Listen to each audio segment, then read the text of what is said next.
ஓம் நம சிவாய.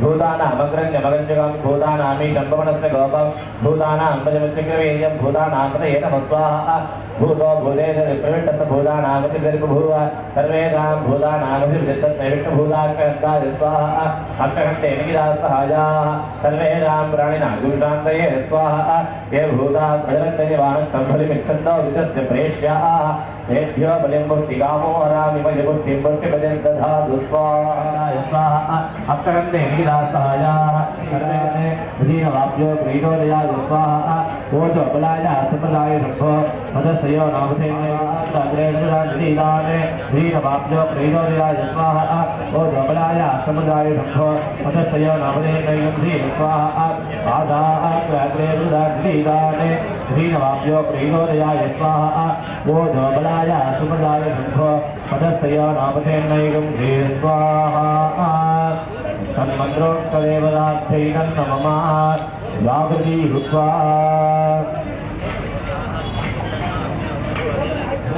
स्वाहा विजयन्ति स्वाहा उमायि स्वाहा कीर्ति स्वाहा काक्षी स्वाहा बुद्धि स्वाहा बुद्धि स्वाहा रमायि स्वाहा उदायि स्वाहा अब्दायि स्वाहा विद्यायि स्वाहा दक्षि स्वाहा इकायि स्वाहा मोक्षि स्वाहा अधि स्वाहा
अविघ्नं पुण्यकं सम्पद्यतां तद्भगवान् अनुमन्यताम्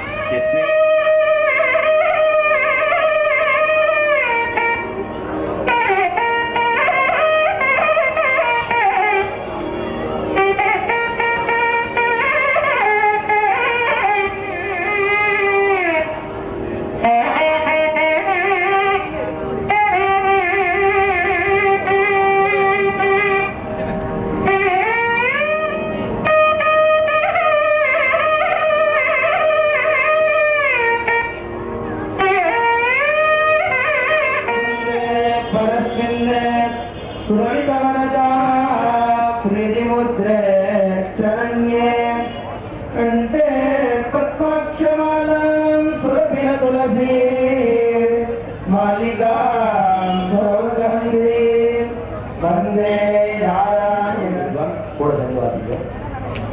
கண்ணனை கூப்பிடு குழல் கொண்டு வருவான் கண்ணனை கும்பிடு கொடை கொண்டு தருவான் கண்ணனை நம்பிட நலம் பல புரிவான் நண்பனை கோலமனிடதன தருவான் கண்ணனை காணும் கண்களே கண்கள் காணாத வயது கருங்கள் வருங்கள் கண்ணனை பார்வை கருணை பார்வை கண்டிய மகனை கவரும்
வெல்குடைசூழ் கடவுரைக்கும் கருமையே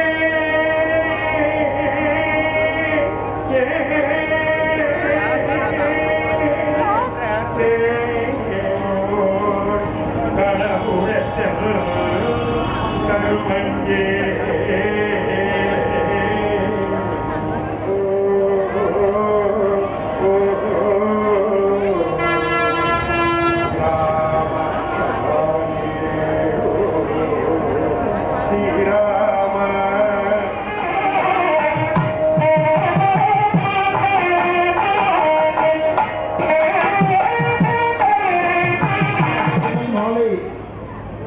ஆச்சாரிய அழைப்புடன் துவங்க பெற்று பெருமானிடம் பிரார்த்தனை செய்து கொண்டு எஜமான சங்கல்பம் செய்து வைக்கப்பட்டு முதல் காலம் அக்னி மதனம் என்றதான ஒரு பூஜையுடன் துவங்கியது. யாகசாலைக்கு தேவையான அக்னியை மரத்திலிருந்து கடைந்து எடுக்கக்கூடிய வேத காலத்து முறைப்படி அக்னியை கடைந்து எடுத்து விருட்சங்கரணம் செய்து அந்த புனித மண்ணுடனும் அக்னியுடன் யாகசாலைக்கு எழுந்தருளி முதல் கால ஹோமங்கள் நடைபெற்று இன்று காலை இரண்டாம் கால பூஜையிலே மகாதோஷேஷ சர்வத்திர மகாசாந்திர் விதியதே என்றதான ஒரு சிறந்த வேள்வியை இங்கே 2 காலம் நடத்தியுள்ளார்கள். ஆலயத்தில் தெரிஞ்சோ தெரியாமலோ நாம பகவானிடத்தில் அபச்சாரப்பட்டோம்னா அந்த அபச்சார நிவர்த்திக்காக பண்ணக்கூடிய ஒரு ஹோமத்துக்கு தான் மகாசாந்தி அப்படின்னு பேரு. இப்ப நாம பிரசாதம்ங்கிற அம்சத்துல தான் சாப்பிடுறோம்.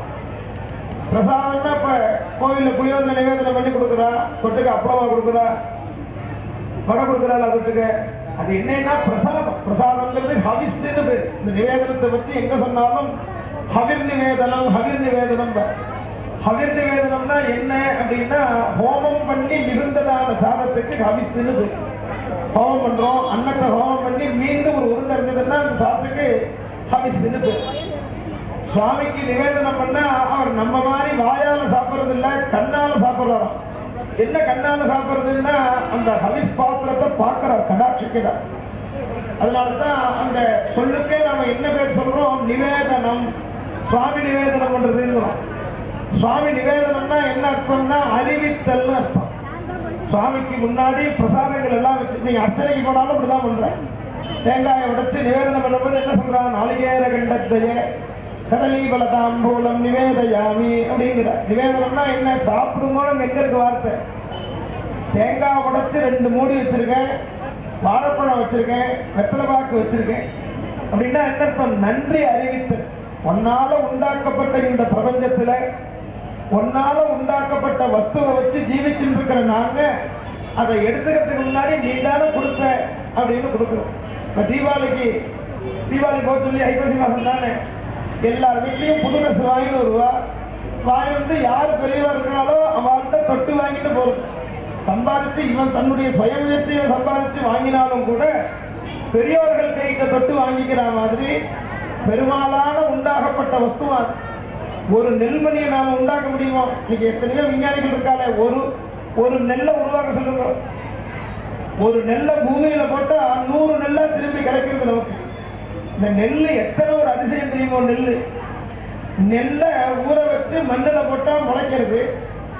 அதே நெல்லிலேருந்து வரக்கூடிய அரிசியை ஊற வச்சா மாவா போயிடுது, முளைக்கிறது இல்லை. அப்ப அது முளைக்கிறதுக்கு தேவையான வஸ்து என்ன இருக்குதுல்ல, அந்த தோல் தான். அந்த தோலும் அரிசியும் சேர்ந்தா அதுக்கு நெல்லுன்னு பேரு, அது முளைக்கிறது. அது மேல இருக்கக்கூட அந்த சட்டையை அரைச்சி அந்த சட்டையை தனியா உரிச்சுட்டோம்னா அதுக்கு உமின்னு பேரு. அதை தனியா மண்ணில் போட்டாலும் முளைக்கிறது இல்லை, அரிசியை தனியா போட்டாலும் முளைக்கிறது இல்லை. இப்ப இது ரெண்டும் சேர்ந்தா முளைச்சு 100 நெல்ல அந்த கதிர் கொடுக்கிறது. இது பகவானுடைய சிருஷ்டியில ஒரு பெரிய விசேஷம் இல்லையோ. அப்ப சுவாமி என்ன பண்ற, நீ எதை வேணாலும் சாப்பிடு, சாப்பிட்றதுக்கு முன்னாடி என்கிட்ட காமிச்சுட்டு சாப்பிடு. அப்படி சாப்பிட்றதுன்னா என்னன்னா விஷம் சாப்பிட்ற மாதிரிங்கிறது சாப்பிடும். அதுக்காக தான் கோவில் எல்லாம் 6 கால பூஜை நடந்தது. முன்னாடி எல்லாம் நாடகம் போடுவார். ராத்திரியில நாடகம் போட்டா அந்த ராஜா வேஷம் போட்டு இருக்கிறவர் மந்திரியை பார்த்து கேட்பார், 6 கால பூஜை நடக்கிறதான்னு கேட்பார். நல்லா நடக்குதுன்னு.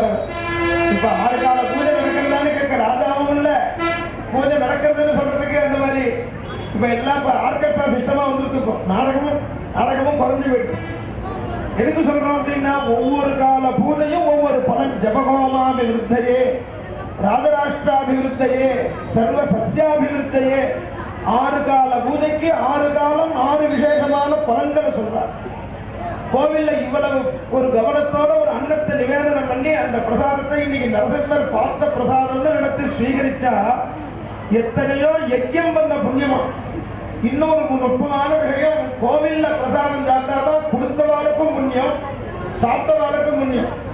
கோவில் வளாகத்துக்கு வெளியில அன்னதானம் பண்ணி பெருமாள் கண்டருளாத பிரசாதமா இருந்தா சாப்பிட்டவாளுக்கு அது ஒரு தோஷம். யார் அன்னம் கொடுத்தாலும் சாப்பிடக்கூடாது. அன்னம் யார் கொடுத்தா சாப்பிடலாம்னு இருக்கு. ஏன்னா அன்னத்தினால்தான் நமக்குள்ள குணங்கள்ல மாறுபாடு ஏற்படுதுங்கிறது சாஸ்திரம். நீங்க யார்கிட்ட அன்னம் சாப்பிடுறீங்களோ அவளுடைய குணம் சாப்பிட்டவாளுக்கு பிரதிபலிக்குமா. ஒரு ரிஷி அப்படியே ராத்திரியில சஞ்சாரம் பண்ணிட்டு போயிட்டு இருந்தா ஒரு காட்டுக்குள்ள போயிட்டார். அவர் ரெண்டுமே ஊரை கண்டுபிடிக்க முடியாது, மணி ஆயிடுச்சு. ஒரு வீட்டுல ஒரு வெளிச்சம் தெரிஞ்சது. அப்பா நான் இப்படியே ரோட்ல போயிட்டு இருக்கிறோமோ, எனக்கு வீடெல்லாம் கிடையாது, நான் உன் வீட்டு திண்ணையில படுத்துக்கிட்டுமா, காலம்பரம் உன்கிட்ட சொல்லிக்காம போயிடுவேன், நான் உன் வீட்டு திண்ணையில படுத்துக்கிறேனே. இந்த வீட்டுக்காரன் சொன்னா, ஐயா உங்களை பார்த்தா பெரிய யோகி மாதிரி இருக்கேன், ஞானி மாதிரி இருக்கேன், படுத்துருவோம் அப்படின்னு சொல்லிட்டு உள்ள போய் லைட் அடிக்க போனா அவனுக்கு தோணித்து ராத்திரியில வந்திருக்காரு, சாப்பிட்டாரோ சாப்பிடலையோ தெரியும். ஐயா நீங்க சாப்பிட்டீங்களா? இல்லப்பா சாப்பிடல, நான் அப்படியே வந்தேன், ஏதோ கடைகட்டி இருக்குன்னு நினைச்சேன், ஒண்ணுமே அம்படல, அதனால நான் உன் வீட்டில் படுத்துட்டேன், எனக்கு பசி சகஜம் தான், நான் நாளைக்கு விடிஞ்சு சாப்பிட்டுக்கிறேன், நான் படுத்துக்கிறேன். ஐயா என் வீட்டில் ஒருத்தர் பசியோட படுக்கலாமா? நாங்க குடிக்கிறதுக்கு கஞ்சி வச்சிருக்கோம், உங்களுக்கு கொஞ்சம் தரோம், நீங்க சாப்பிடுங்கன்னு அந்த கஞ்சியை கொடுத்தான். அப்பா நல்லா ஞாபகம் வச்சுக்கோ, காலம்பரை என்னை தேடாது, நான் சொல்லிக்கிறதுக்கு நீ எழுந்து வரும்போது நான் இருக்க மாட்டேன், என்னை தேடாத, நான் கிளம்பி போயிடுவேன். சரிங்க சுவாமின்னு தான் உள்ள போய் படுத்துட்டான். விடிய காலம்பரை 6 மணிக்கு அவன் சோம்பம் முடிச்சுன்னு வாசல்ல வந்து பார்த்தா இவன் வீட்டு வாசல்ல கட்டியிருந்த பசுமாடு காணும். பசுமாடு காணுமேன்னு அவரை பார்த்தா அவரையும் காணும். கொஞ்ச நேரம் கழிச்சுட்டே விசாரிச்சுட்டு வந்தா பசுமாட்டை அந்த சுவாமி ஓட்டிட்டு போயிட்டார். நேற்றுக்கு நல்லவர் மாதிரி பேசினார், நான் சாப்பிட மாட்டேன் தூங்க மாட்டேன்னார், இவர் நம்ம பசுமாடை திருடிட்டு போயிட்டாரு, இது என்ன பண்றதுன்னு தெரியாம அவன் துரத்திட்டு ஓடினா. அடுத்த ஊருக்கு போனோன்னா அவர் பசுமாட்டை ஓட்டிட்டு எழுத்தாப்புல வந்தார். எழுத்தாப்புல வந்தோன்னு சொன்னா, அப்பா உன் பசுமாடை நான் ஓட்டிட்டு வந்துட்டேன், நீ எடுத்துக்கோ. சாமி எனக்கு ஒண்ணுமே புரியல, விசித்திரமா இருக்கு, ஏன் என் பசுமாட்டை ஓட்டிட்டு போனீங்க, இப்ப ஏன் திருப்பி கொண்டு வந்து தரீங்க? அப்பா அது அப்புறமா கேட்க வேண்டிய கேள்வி, நீ என்ன வேலை பார்க்கறேன்னு. நீ என்ன வேலை பார்க்கறேன்னா, நீங்க இப்ப என் வீட்டுல பண்ண வேலையை நான் ஊருக்குள்ளா பார்க்கறேன். நீங்க என் வீட்டுல இருந்து பசுமாட்டை திருடிட்டு போனீங்கல்ல, இது வரை நான் ஊர் பூரா திருடின்னு வந்து அதனாலதான் ஊருக்கு ஒதுக்குப்புறமா வீடு கட்டிட்டு இருக்கேன், இப்படி இருக்கேன்னு உண்மையை சொன்னான். நல்ல திருடம். அப்ப அந்த சுவாமிஜி சொன்னார், நீ திருடி அதனால வந்த தானியத்தை நான் சாப்பிட்டதுனால உன் திருட்டு புத்தி எனக்கு வந்துடுத்து, நீ கொடுத்த ஆகாரம் கொஞ்சமானதுனால எனக்கு ஜெரிமானம் ஆனோன்னு என்னுடைய சுபாவமான புத்தி வந்துடுத்து, புறத்தைய புத்தி நமக்கு இருக்குன்னு கொண்டு கொடுக்க வந்தேன், அதனால தான் அவர் சொன்னார்னு ஒரு கதை. நாம யார் கொடுத்தும் வாங்கி சாப்பிடக்கூடாது, யார் கொடுத்து நாம சாப்பிடுற நமக்கு கொடுக்கிறவாளுக்கு நமக்கும் உறவு இருக்கணும், நட்பு இருக்கணும், நாம நன்னா இருக்கணும்னு நினைக்கிறவாளா இருக்கணும்.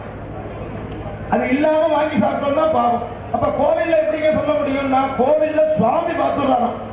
இது பேங்க்ல மாத்தின பணம் மாதிரி சந்தேகமே பட வேண்டாம், பெருமாளுடைய திருஷ்டி பெறது. நான் உங்களுக்கு அண்டாவா நிவேதனம் பண்றேனே, நீங்க சாப்பிடலாம் சாப்பிடலையா நான் எப்படி கண்டுபிடிக்கிறது? நாங்க ஒரு அண்டா புளியோதரையும் சக்கரை பொங்கல் வச்சா அளவு குறையாம திருப்பி கொடுத்துடுறேன், நாங்க தான் சாப்பிடுறோம் உங்க பேரை சொல்லி. அப்ப நாங்க உங்கள்கிட்ட ஏன் கொண்டு வைக்கணும், நாங்க ஒரு டப்பா கொண்டு காமிச்சுட்டு மீதியை நாங்க எல்லாரும் பிரிச்சுக்கிறோம் வேணா, நான் பார்க்கணும் பாதைங்கிற. அதுக்கு யானை சாப்பிட்ட விளாம்பழத்தை திருஷ்டாந்தமா சொல்றேன். யானை விளாம்பழம் சாப்பிட்டா எப்படி சாப்பிடுமோ அது மாதிரி நான் நிவேதனத்தை சாப்பிடுறேன், நீங்க கொடுத்த நிவேதனத்தை சாப்பிடுறேன். யானை எப்படி விளாம்பழம் சாப்பிடும்? யானை விளாம்பழத்துல ரொம்ப பிரியம் இருக்கு. அதனாலதான் விநாயகர் தியானம் சொல்லும் பொழுது கஜானனம் பூதகணாதி சேவிதம் கபித்த ஜம்பு மலசார பக்ஷிதம் உமாசுதம் சோக விநாசகாரணம் நமாமி விக்னேஸ்வர பாதம்ங்கிறது ரொம்ப பிரசித்தமான ஸ்லோகம் விநாயகருக்கு. அந்த விளாம்பழத்துல ரொம்ப பிரியம் விநாயகருக்கு. கணபதி ஹோமம் பண்ணா கூட விளாம்பழத்தை சேர்த்துப்பார். அந்த விளாம்பழம் இருக்கு, அதை உடைச்சா உள்ள அப்படியே கொட இருக்கும், அதுதான் அந்த விளாம்பழத்துக்கு சத்து. அது யானை எப்படி சாப்பிடும் தெரியுமா? முதல்ல யானைக்கு வாய் எப்படி தெரியுமோ? பகவானுடைய சிருஷ்டியில ஒரு விசித்திரம் பாருங்க. நமக்கு திரவ உணவு திட உணவு ரெண்டையும் ஒரே வாயில தான் சாப்பிடுறோம். ஏழை கொடுத்தாலும் வாயில தான் ஊற்றிக்கிறோம். அப்புறம் தேங்காய் சாதம் இருந்தாலும் வாயில போட்டுக்கிறோம். யானைக்கு திரவ உணவுக்கு ஒரு வாய், திட உணவுக்கு ஒரு வாய். அது ஸ்ட்ரா அட்டாச்சு. நேரா தண்ணி குடிக்கும் போது பார்த்தீங்கன்னா அந்த குழாவை தூக்கி கொண்டு வைக்கிறது தண்ணியில உருன்னு உறிஞ்சுக்கணும்.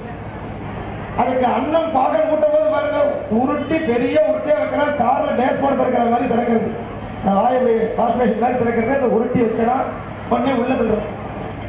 எப்படி சாப்பிட்டுதோ அப்படி ரிலீஸும் பண்ணிடும் யானை. இந்த விளாம்பரத்தை கொடுத்தா அது மறுநாள் சாணி போடும் போது இந்த விளாம்பரத்தை பார்த்தீங்கன்னா அது முழுக்க இருக்குமா, டாப்லெட் முழுங்கின மாதிரி முழுங்கிடும், மறுநாள் ரிலீஸும் பண்ணிடும். அந்த விளாம்பரத்தை உடைச்சு பார்த்தா உள்ள இருக்கிற சத்து பூரா விளாம்பரத்தை உடைக்காமலே சாப்பிட முடியுமா யானையினால? அது எப்படி சாப்பிடுறதோ அது மாதிரி அளவு குறையாம நீங்க கொடுத்த பதார்த்தத்தை நான் என்னுடைய கண்ணுனாலேயே சுவீகரிக்கிறேன். ஆவி உனக்கு அமுது எனக்கு, இப்படி ஒரு வசனம். சுவாமிக்கு நாம் என்ன பண்றோம்? புளியோதரையுடைய வாசனையை தான் அவர் எடுத்துக்கிறார், சக்கரவங்களுடைய வாசனையை தான் அவர் எடுத்துக்கிறார், அன்னத்தை நம்ம கொடுத்துக்கிறார். அதனால என்னன்னா அந்த கோவில்ல பண்ண அந்த புளியோதரை டேஸ்டை இன்னும் யாராலையும் பண்ண முடியல. அது ஒரு தனி ருச்சி ருசிக்கிறது.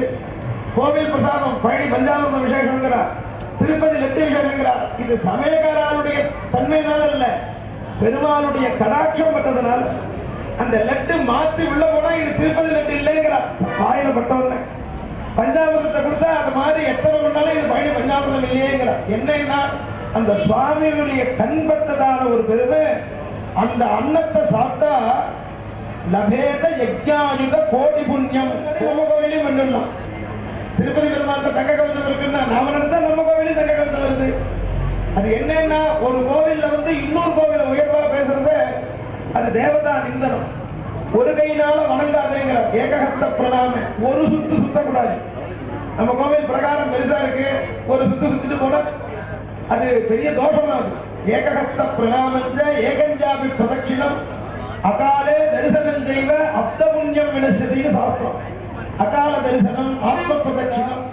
குழந்தையார கொண்டாடி பேசுறது இருக்காரே அவர் இல்லைன்னா அந்த கோவிலே இல்லைன்னு ஆரம்பிப்பார். அதெல்லாம் தப்பு. ஏன்னா பெருமாளுக்கு பூதகிருத்து பூதகிருத்து பூத பவ்ய பவத்பிரபவே நமஹான்னு ஒரு நாமாவளி விஷ்ணு சகஸ்ரநாமத்துல. அது என்ன அர்த்தம்னா நேற்றுக்கும் ராஜா அவன் தான், இன்னைக்கும் ராஜா அவன் தான், நாளைக்கும் ராஜா அவன் தான். இன்னைக்கு யாரும் சொல்ல முடியும்? எந்த ராஜா சொல்ல முடியும் நேற்றுக்கு நான் தான் ராஜாவா இருந்தேன் அப்படின்னு? 10 வருஷத்துக்கு முன்னாடி அவன் இருந்த இடத்துல இன்னைக்கு ராஜாங்கிறா. இன்னொரு 10 வருஷம் கழிச்சு என்னமா ஆக போறதுன்னு தெரியாது. இருக்கிற காலம் கொஞ்ச காலம். பகவான் எப்படின்னா பூத பவ்ய பவத் பிரபவே நமஹ. சென்ற காலம் நிகழ்காலம் எதிர்காலம் எல்லாத்துக்கும் ராஜா. நம்ம தாத்தாவை பார்த்திருக்கா, இன்னைக்கு நம்ம பார்க்கிறா, நாளைக்கு நம்ம பேரனை பார்க்க போறார். அவர் அப்படியே தான் இருக்க, அவர் அப்படியே தான் இருக்க, நாம தான் மாறிட்டு இருக்கோம். அது மாதிரி எல்லா காலத்துக்கும் தலைவனா இருக்கிற அவன் சன்னதியில இவர் இல்லைன்னா அந்த கும்பாபிஷேகமே நடந்திருக்காது, இவர் இல்லைன்னா ஒண்ணுமே பண்ண முடியும். இப்படி சொல்றது அபதாரமா.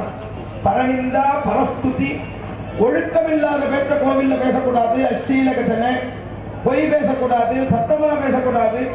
இப்படி ஒரு 32 தவறுகள் பண்ணினா அது பகவானுடைய சாநித்தியத்தை குறைக்கிறது. அதுக்காக தான் அந்த கலசத்துல பெருமாள் ஆவாகனம் பண்ணி அவருக்கு 2 காலம் ஹோமம் பண்ணி அந்த கலசத்தை சுவாமிக்கு புரோக்ஷணம் பண்ணி அபிஷேகம் பண்ணியிருக்கோம். நாளைக்கு குண்டாபிஷேகத்துக்கு பூர்ண சாநித்தியத்தோட சுவாமியை தயார் பண்ணக்கூடியதான கிரியை. இங்க 3 குடம் வச்சு பஞ்சகவ்யம் பால் தீர்த்தம் 3 கலசத்துக்கு ஹோமம் பண்ணினா காலம்புற இந்த குண்டத்துல. பஞ்சகவ்யம் பால் தீர்த்தம் 3 கும்பத்துல வச்சு ஹோமம் பண்ணி அதிவாசத்ரயம்னு பேர்.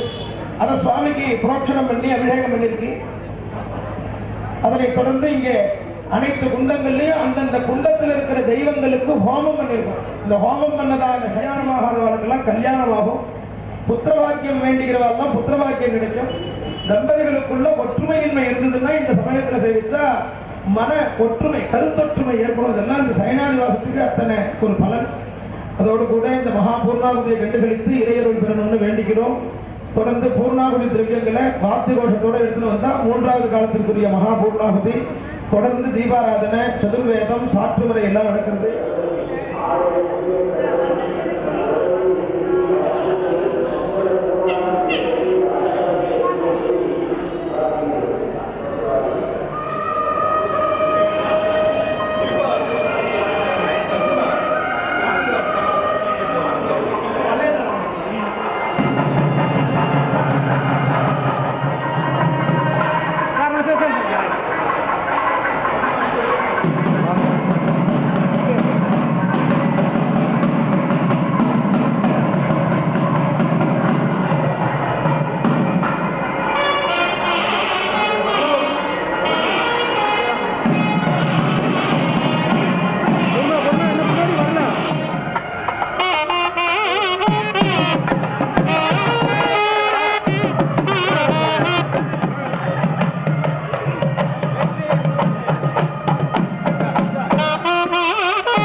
स्वाहा इदं विक्रमे प्रेहानदेवतं कलोढमज्जपाकुण्डले स्वाहा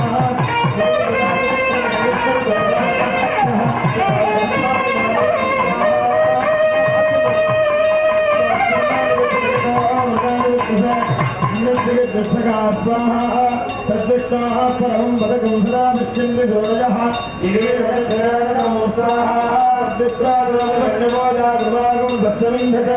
कृष्णाय परमं पदग्रस्वाहाय श्रीगम्भयोजनभ्यो दधाति सदानां दत्तमाय भवन्ति सत्यस्य विधानबुद्ध्यो स्वाहार्णां हरिणेन्दु वन्नरदस्तदा हिरण्मये लक्ष्मीं जातवेदो मामः स्वाहा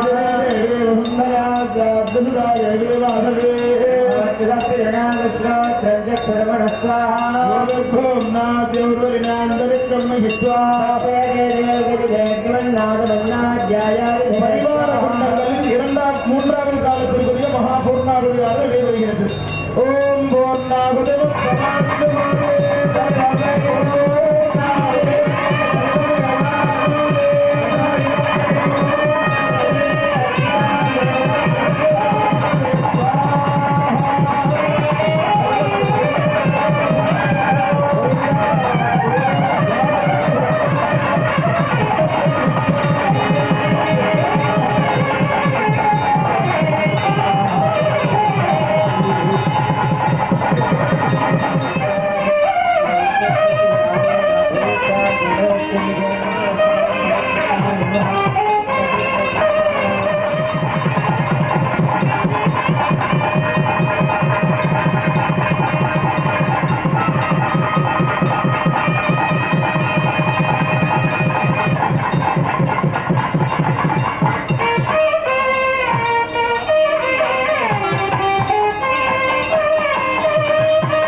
परमं पदं सदा पश्यन्ति शूरजः तत्विप्रासोऽपि पञ्चभोजाग्रवागुं सस्वविन्दते यत्परमं पदं तपोनिधीनां तपसागुं दजिन्दं रजुमाजुरन्धं जशनोगहिंसं कादित्यदन्तं भवने पवित्रे तस्मै सुरेशाय सुरवृन्दकर्त्रे योपाण्डसंभाविजयं विबर्हीरारादिवन्तं रगिदं कवीनारादिवन्तं हृदयं गात्रं तस्मै जयन्ते हृदयवधये सेवधये ॐ श्रिये जातश्रिय आनर्याय श्रियं वजोजनतृभ्यो ददाति श्रियं वसानामृतत्वमायन् भवन्ति सत्यस्तमिधामितद्यो हिरण्यवर्णां हृदयें सुवर्णरजतस्रजां हिरण्मयीं लक्ष्मीं जातवेदो महामहा मेदिनी देवी वसुन्धरा स्यात् वसुधा देवी वासवी सप्तते अग्ने सविधः सप्तदिक्वा सप्तऋषयः सप्तधाम प्रियाणि सप्तहोत्राय विद्महे दीक्षतगट्टाक धीमहि तन्नो नारसिंहः प्रचोदयात् ॐ महादेव्यै च विद्महे विष्णुपत्नी च धीमहि तन्नो लक्ष्मी प्रचोदयात्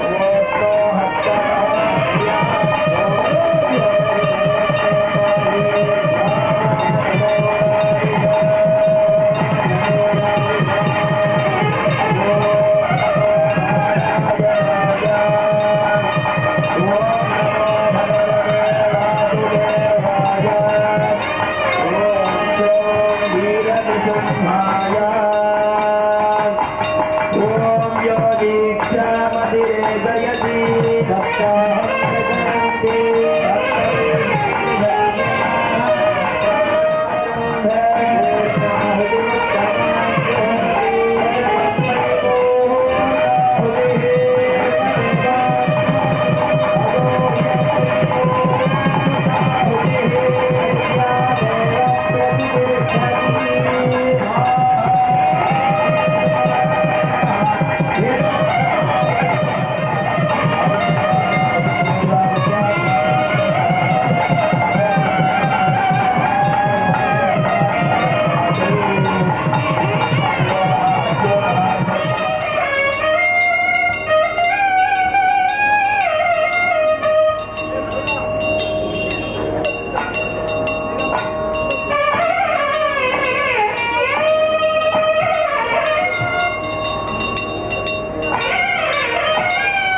ஓம் நம சிவாய.